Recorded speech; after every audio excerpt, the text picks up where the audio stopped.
The roll one name of the product is a play on words. It's a reference to the rolls, R-O-L-E, 1 through 4, I believe. There might be more. Don't know. I'm not that smart.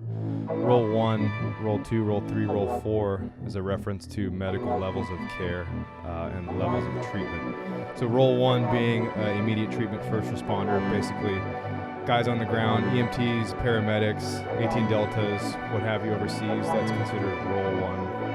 The age-old problem of the IFAK is that generally what you have is a big cancerous tumor somewhere on the kit. So a large zipper pouch that is oriented vertically, zips from the top, opens up from the bottom, doesn't do a good job of retaining or opening or being repacked and sealed for movement, also takes up valuable kit space on the front and sides of plate carrier, body armor, or a chest rig.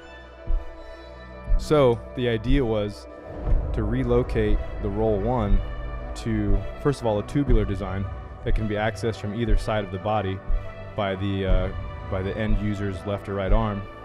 Also can be accessed in the supine position. The impetus behind it being rule number 1, which is always look cool.